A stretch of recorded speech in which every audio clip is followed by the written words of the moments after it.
उत्तर प्रदेश अधीनस्थ सेवा चयन आयोग 20 अगस्त 2021 को आपकी यूपी ट्रिपल एससी के माध्यम से होने वाली एक बड़ी परीक्षा अर्थात प्रारंभिक पात्रता परीक्षा, जिसको पीईटी के नाम से जो है पहली बार आयोजित किया जाएगा। और ये जो परीक्षा है आपकी 20 अगस्त को दोनों पालियों में होगी। अभ्यर्थियों के कमेंट थे इस परीक्षा को लेकर के, जो हमने काफ़ी दूर करने का प्रयास किया, लेकिन काफ़ी ज़्यादा मांग आ रही थी इसकी एक्सपेक्टेड कट ऑफ को लेकर के। आखिर कहाँ तक अभ्यर्थी इसकी जो है तैयारी कर करके जाएं, कितने अभ्यर्थी इसमें आयोग पास कर सकता है, कहाँ तक कितने % अंकों पर इसमें सिलेक्शन हो सकता है क्वालिफाई के लिए, या इसमें अंकों की क्या वैल्यू है। तो देखिएगा, थोड़ा सा यहाँ पर समझने का प्रयास करते हैं। इसमें अंकों की कोई वैल्यू नहीं है, इसमें केवल आपको वैल्यू है तो केवल क्वालिफाई और डिसक्वालीफाई की। यदि आपके अंक यहाँ पर 90 भी आ जाते हैं 100 में से, और आयोग ने जो कट ऑफ पर रखी है वो 95 पर रखी है, ये बताने के लिए बोल रहा हूँ, तो आपकी 90 मार्क्स की कोई वैल्यू नहीं है, क्योंकि आप क्वालिफाई नहीं कर पाए हो।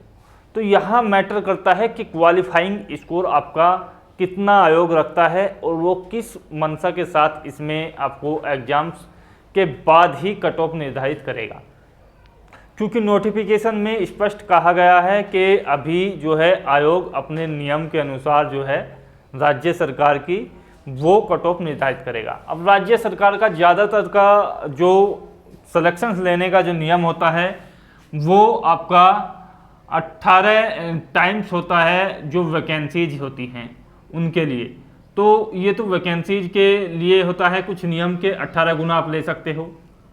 अभी आयोग ने एक और संशोधित परिवर्तन किया था, वो दूसरा आयोग था, हालांकि यूपी ट्रिपल एससी नहीं था। उसमें बताया कि 11 गुना वैकेंसीज के ले सकते हैं। लेकिन यहाँ पीईटी के लिए केवल एक ये प्रारंभिक पात्रता परीक्षा है, इसमें कोई वैकेंसीज नहीं है। तो वहाँ इस तरीके का जो है बयान देना कि भाई 20 गुना 18 गुना या 2000 या 2 लाख या 10 लाख चुने जाएंगे, तो वो एक अलग मैटर है। तो वो अभ्यर्थी इतने नहीं चुने जाएंगे, इसमें कोई निश्चित संख्या में अभ्यर्थी नहीं चुने जाएंगे कि वही 20 लाख में से 2 लाख ही चुने जाएंगे या 1 लाख ही चुने जाएंगे। तो ऐसा आप मन से निकाल दीजिएगा। तो यहाँ पर कट ऑफ के मुख्य बिंदु जो विचारणीय हैं वो है अभ्यर्थियों की संख्या। अभ्यर्थियों की संख्या आप समझ सकते हैं कि 20 लाख के आसपास है। 20 लाख प्लस माइनस है, थोड़े बहुत ज़्यादा होंगे या कम होंगे, तो 20 लाख आप इसको अभ्यर्थी काउंट कर सकते हैं। अब एग्जाम्स का लेवल जो आयोग ने कहा है, उन्होंने कहा है कि 10वीं स्तर से कम रहेगा एग्जाम्स का स्तर। जो आपका 10वीं स्तर की जो क्वेश्चंस होते हैं उससे कम ही इसका लेवल रहेगा। अर्थात आप समझ सकते हैं कि कोई भी एग्जाम्स हो, ज़्यादातर एग्जाम्स में क्वालिफिकेशन अब जो है 12th रखी जाती है। तो इसके जो प्रीवियस पेपर्स हैं उसमें भी आपने देखा होगा कि 10वीं स्तर से जो ज़्यादातर एग्जाम्स होते हैं तो वो डिप्लोमा धारक के होते हैं, चाहे वो ट्यूबवेल ऑपरेटर हो या ITI से संबंधित जो फॉर्म वगैरह निकलते हैं। अच्छा खासा एग्जाम्स का स्तर इसका रहता है। तो एग्जाम्स लेवल जो है इसका बढ़िया रहता है, शानदार रहता है, अर्थात अच्छा रहता है। ये कहा जा सकता है कि थोड़ा सा हार्ड रहता है। अन्य यदि कोई और विभाग होता है उसमें 10th स्तर का, जैसे SSC है या कोई अन्य विभाग है, डिपार्टमेंट है, तो 10th स्तर का जो आपका एग्जाम्स आता है वो हल्का आता है। उनके अकॉर्डिंग इसका जो स्तर है वो काफ़ी हार्ड आता है। तो यहाँ जो कट ऑफ का मानक है वो कितने अंकों पर तय किया जाएगा, तो ये तो पेपर के बाद ही, पेपर के लेवल पर स्टूडेंट्स कितने उसमें क्वेश्चंस करते हैं उस पर निर्भर करेगा। आयोग इसमें बहुत ज़्यादा डिपेंड करेगा, क्योंकि आयोग की मंशा है वो कितने अभ्यर्थियों को पास करता है।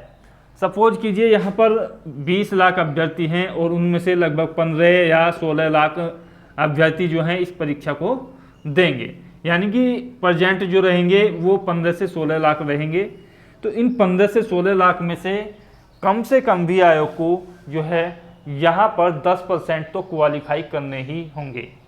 तो 10% के आसपास आप समझ सकते हो कि लगभग 1.5 लाख के आसपास कैंडिडेट्स इसमें निश्चित ही क्वालिफाई होंगे। और वो संख्या 10% तब जा सकती है जब यदि इसका लेवल जिस तरीके से यूपी ट्रिपल एससी निर्धारित करती है और इसमें जो है नेगेटिव मार्किंग भी आपकी है, नेगेटिव मार्किंग है आपकी 0.25 की, अर्थात एक क्वेश्चन आप गलत करते हो तो 0.25 मार्क्स आपका कम किया जाता है।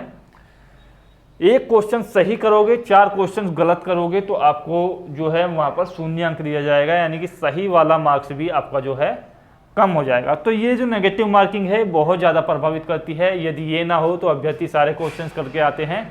आमतौर पर जो नेगेटिव मार्किंग वाली कट ऑफ होती है और सामान्य कट ऑफ होती है उसमें 10 से 15 अंकों का 100 अंकों के पेपर में डिफरेंस आपको देखने को मिलता है।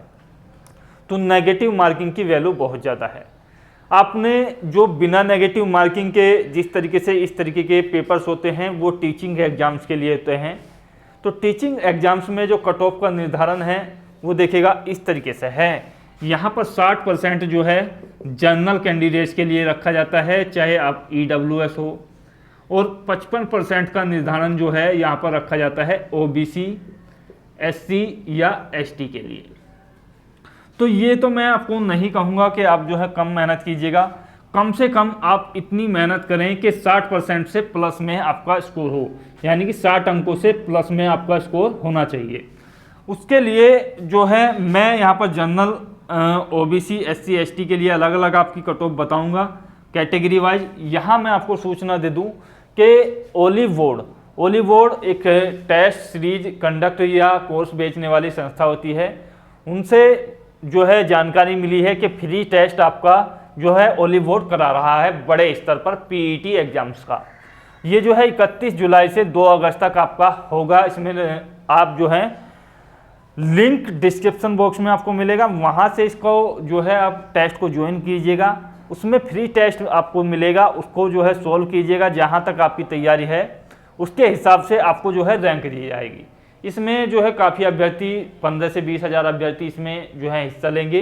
तो आपको ऊपर से नीचे की ओर रैंक दी जाएगी। जिस तरीके से आपकी कट ऑफ बनती है, मेरिट बनती है, तो आपको अपना नंबर पता चल जाएगा। साथ ही साथ इसमें टॉप जो रैंक वाले अभ्यर्थी होते हैं उनमें से कुछ अभ्यर्थी चुने जाएंगे, लगभग 500 से 700 अभ्यर्थी, इस तरीके से वो इनके ऊपर निर्भर है। तो उनको जो है 30 लाख रुपए तक का इनाम भी दिया जाएगा। तो लिंक आपको डिस्क्रिप्शन बॉक्स और कमेंट बॉक्स दोनों में मिल जाएगा। यहाँ पर निर्धारित किया जाएगा आयोग के द्वारा कि आपकी कट ऑफ क्या रहेगी। तो जहाँ तक संभावना है कि कम से कम कट ऑफ आपको ये मान करके चलनी है, बाकी आयोग के ऊपर और पेपर के ऊपर निर्भर करेगा। तो ये स्पष्ट नहीं कहा जा सकता कि कट ऑफ आपकी कितनी रहेगी। लेकिन यहाँ जो कैटेगरी वाइज कैंडिडेट्स हैं वो थोड़ा समझ सकते हैं कि कट ऑफ में आपको कितनी मेहनत करनी चाहिए। जो जनरल कैंडिडेट्स हैं उनको कम से कम 65 प्लस क्वेश्चंस यहाँ पर सही करने चाहिए, तब जाकर के 65 से प्लस स्कोर होगा। तो आप बिल्कुल सुरक्षित हो। आपको चाहे वो आयोग कोई सी भी आपकी कट ऑफ बनाएगा, निश्चित ही आपका जो है यहाँ पर क्वालिफाई हो जाएगा। OBC कैंडिडेट्स हैं तो यहाँ पर रखेंगे कम से कम 62 प्लस क्वेश्चंस की डिमांड, क्योंकि OBC और जनरल में अब कुछ ज़्यादा डिफरेंस आपको देखने को नहीं मिलता है। आप भी काफ़ी समय से एग्जाम दे रहे होंगे, तो इतने क्वेश्चन से प्लस में आपको स्कोर करना है, तब आकर के आप जो है इसको सुरक्षित मानिएगा। बाकी जब एग्जाम्स का लेवल होगा वो उस पर निर्भर करेगा। SC या ST कैंडिडेट्स हैं तो उनके लिए जो कट ऑफ है देखिएगा वो यहाँ पर 55 प्लस क्वेश्चंस आप लोग जो है सही तरीके से कीजिएगा तो आपको आसानी से इस कट ऑफ में क्वालिफाई करने का मौका मिलेगा। फीमेल कैंडिडेट्स के लिए देखिएगा यही कट ऑफ रहेगी। ऐसा नहीं है कि फीमेल के लिए आपकी अलग कट ऑफ बनेगी, यही रहेगी फीमेल कैंडिडेट्स के लिए भी। तो दोस्तों वीडियो के माध्यम से आपके लिए यही सुझाव दिया जाता है कि आप जो है ज़्यादा से ज़्यादा अंकों की यहाँ पर तैयारी कीजिएगा, ज़्यादा से ज़्यादा क्वेश्चंस की तैयारी को मजबूत रखिएगा। ये मत सोचिएगा कि 50 पर आपका सिलेक्शन हो जाएगा या 40% पर लगेगी, वो तो बाद में निर्धारित किया जाएगा। लेकिन कम से कम टारगेट आपको इतना रखना चाहिए। ये जो है हम चाहते हैं कि कम से कम अभ्यर्थी जो हमारी वीडियो देख रहे हैं वो इस तरीके की भ्रांतियों में ना रहें कि कट ऑफ आपकी 40 पर रहेगी, 35 पर रहेगी। यदि रहती भी है तो आपको यदि अच्छा स्कोर कर लेते हो, आपकी तैयारी मजबूत हो जाती है, आगे की लेखपाल भर्ती की परीक्षा में आपके लिए काम आएगी। आशा करता हूँ वीडियो बेहतर लगा होगा, तो शेयर कीजिएगा। धन्यवाद। जय भारत।